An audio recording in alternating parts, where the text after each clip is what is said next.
Alright guys, I'm at a very cool spot. First time here, never been down here before. I saw it on Google Earth, I figured I'd give it a try. It's the Lake Whitney Dam area, the river part behind the dam. It's just beautiful, man. I got my kayak today, the Flint, my river kayak. We're gonna go do some fly fishing. Hopefully, fish are cooperating. We'll see. It's been tough the last couple of weeks with the fall transition going on, but anyway, there's the dam. There's a parking area behind here. I've heard that the fly fishing is pretty good back here, so we're gonna go give it a go. I got two different fly rods to try. I got a 6-weight in case we run into some carp or buffalo, and then I've got my 4-weight. So we're gonna get going here. Let me get backed up and get everything loaded, and I'll get back with you. As you can see here, the water is just gin clear. Gorgeous water in this place. The scenery, next level. I paddled this kayak down about 3 miles, did some fly fishing. It was just an experience, man. Not gonna lie, the fishing was pretty tough. I guess this clear water and the matched with the fall transition, maybe some turnover events happening. Well, it made for some tough fishing conditions. And even though I didn't catch a whole lot of fish, I did catch a new species of bluegill, which was pretty awesome. I'll let you guys check that out. It's coming right up in a second. Finally got something. Let's see what we got here.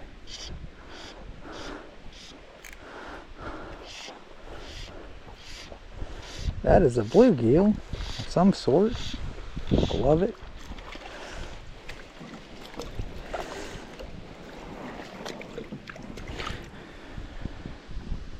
Oh yeah, that is a different bluegill. That's one of these ones they're calling a long ear. See that big long ear? That's different than anything we've got in the Pluxee. Oh. That's what I was hoping to get down here with some of these. And there's one right there. Beautiful specimen. You have any luck? Just some bluegill. Yeah, how are you doing? Good luck. Thank you. Good luck to y'all. I'm sorry? Good luck to y'all. Oh, nice bass. He charged up out of this tire. Just keep him hooked up. Looks like a pretty good one. He's on the reel. That thing is a fighter, man. I'm telling you. Whew. He charged up out of this tire right here and ate it, guys. But that is a very nice fish. God, he is fighting. That is some kind of mad, too. Alright, come here, dude. This little pool's proven to have some fish in it.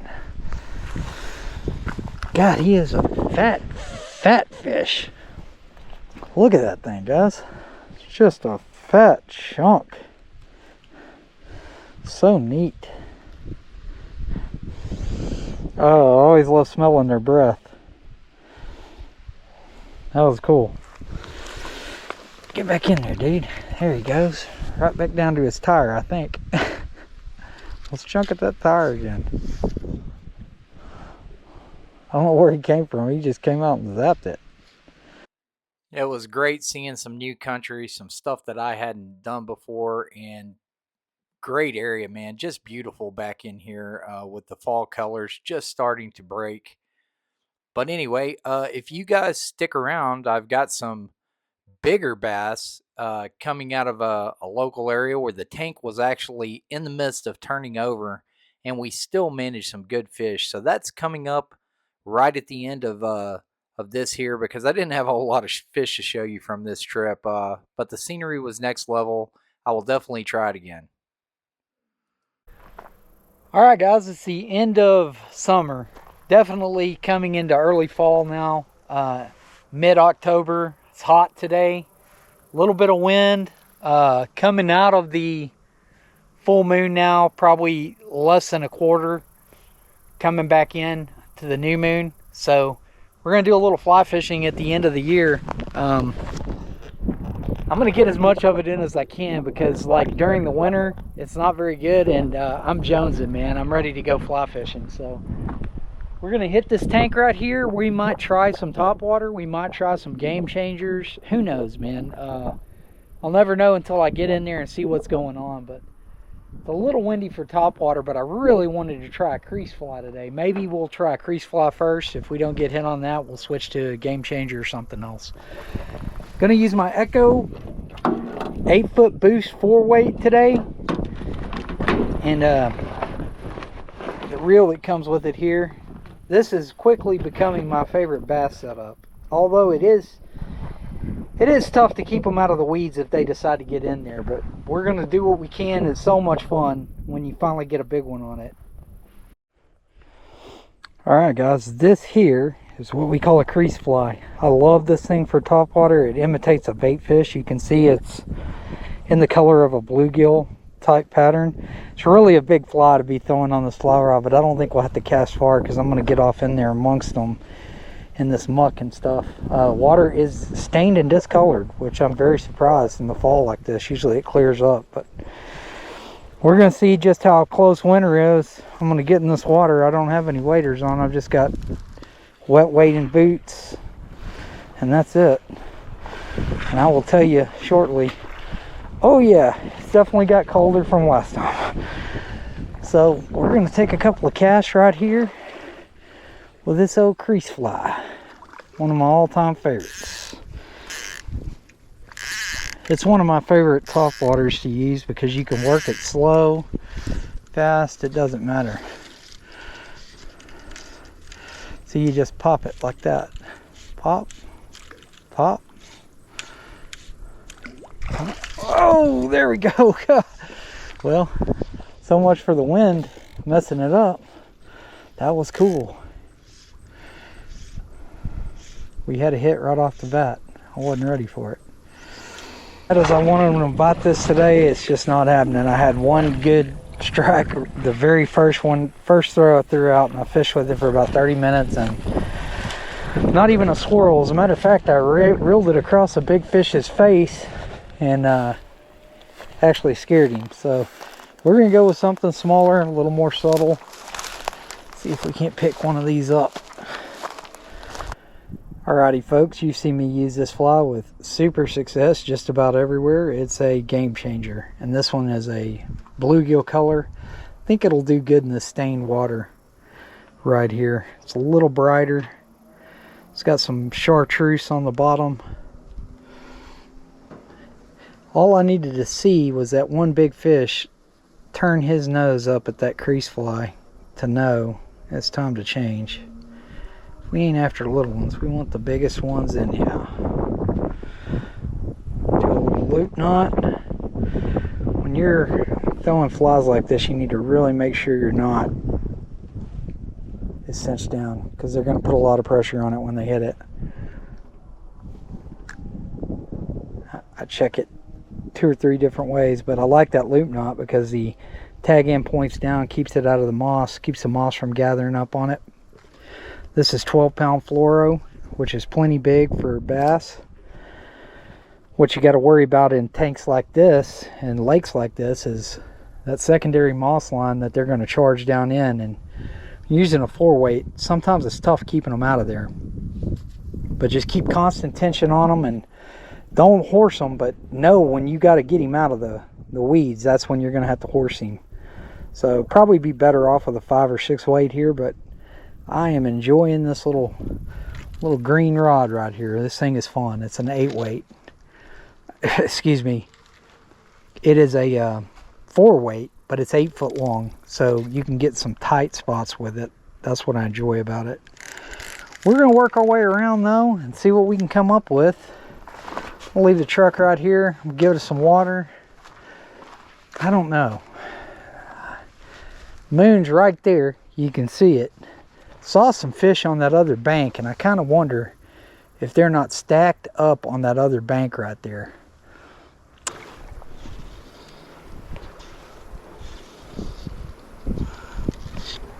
Oh. As soon as it hit the water.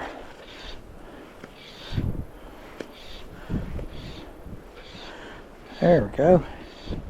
Pretty nice. Whew.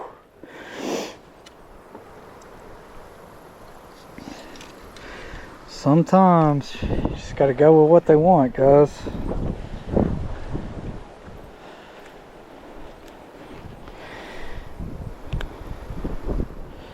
He was sitting right on that log right over there.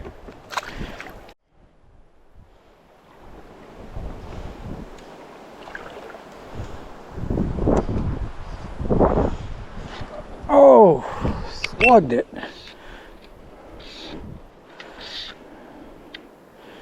Oh, nice.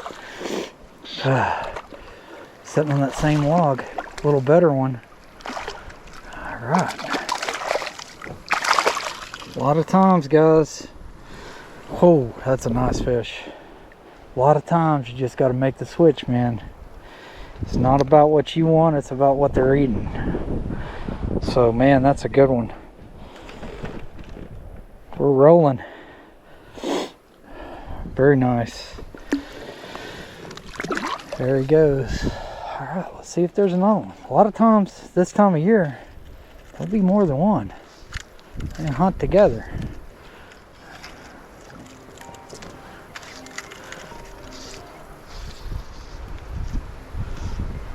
And you can see I let that one sink all the way down to the bottom and just barely twitched it.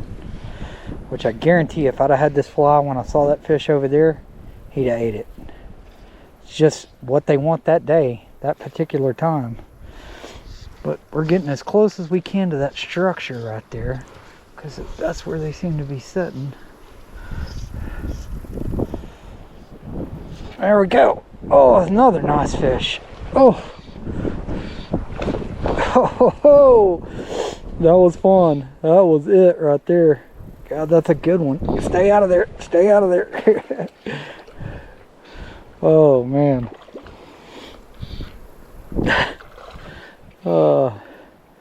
I threw that one fly for 30 minutes, guys, trying to make it work. And switched over to this Game Changer. Oh, God, that's another good, solid fish, man. Whew. Switched over to this little Game Changer, and it was a game changer. That is a great fish. Great fish. There you go, buddy. There you go. All right, let's see if there's 4 fish sitting in that log. Just a little bitty stick up of a log, but like I said, subtle presentation. Just barely kicking it. They just can't resist it, man, if they're around. A little bit different presentation that time.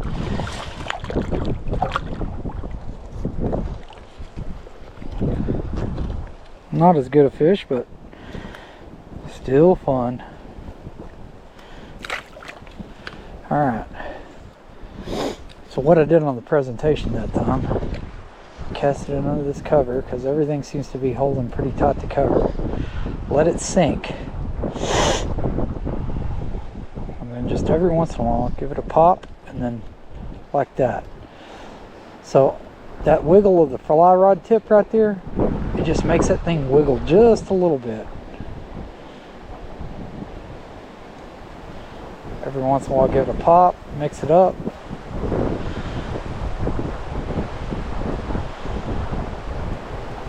Sometimes that wiggle will really just, if a fish is sitting there looking at it,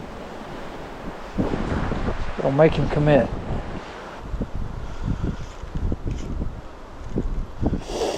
You're just not in this.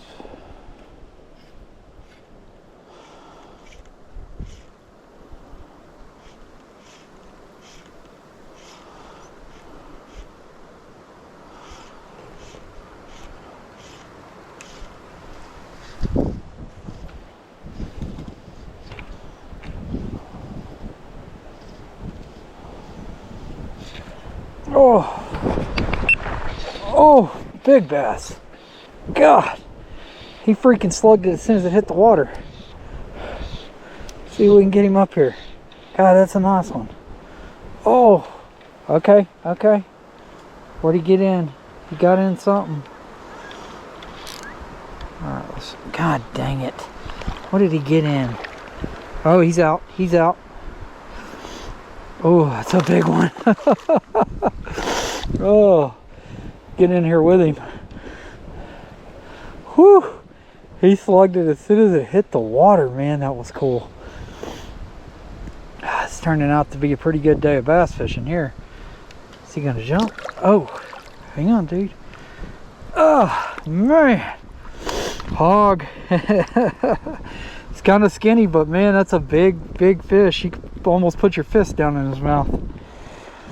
Oh, what a cool fish. Man, neat. Go eat some bluegill, buddy. You need to. Ah. As soon as I casted it, I saw a swirl over by it. And then saw the line start to take off. But I was just casting right over there. Let's see if he's got a buddy with him. A lot of times this time of year they will. Most times of the year they will. They'll be fighting over it. Oh, something was there. And this is why I really enjoy an 8-foot fly rod, guys. Instead of the traditional 9-foot. You see this stuff right here? I can get some oomph to side cast underneath stuff like that, which makes it much better. I'm telling you.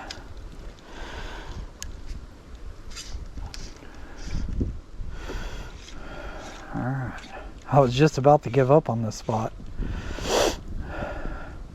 Seems like most of the bass are out in the sunlight instead of the shade right now, which makes sense. It's fall, you know. Water's starting to cool off. Bait fish are going to get the last of that sun. See, you can sidearm that thing just right in there with this 8-foot rod, guys. Sure makes stuff easier on the river. Tight cover like this to be able to cast. 9-foot rods have their place though, for sure. You want to get distance. I love my 5-weight. You've seen me use it a million times, and it works in here too, but it's kind of hard to sidearm it like that and get it in there. I like this one too because you can skip your bait across the water. God, I got a jumper. Caught him right in the shallow of that weed line right there. Ah, I didn't think he was that good.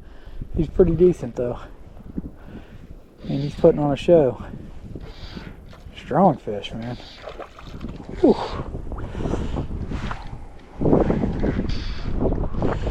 I love this fly fishing, man. It never gets old.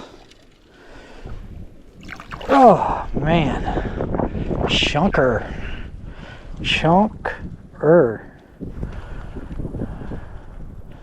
I saw him dart out of there, and I threw the fly at him, and he ate it. Back in the dirty water. Let's see if there's another one. That was cool.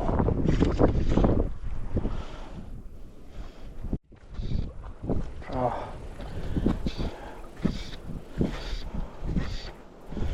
Nice fish. He's thinking about shaking his head. He said, nope, not today. Must have got him in the skinny. Whew. Don't look so good, buddy. You need to eat.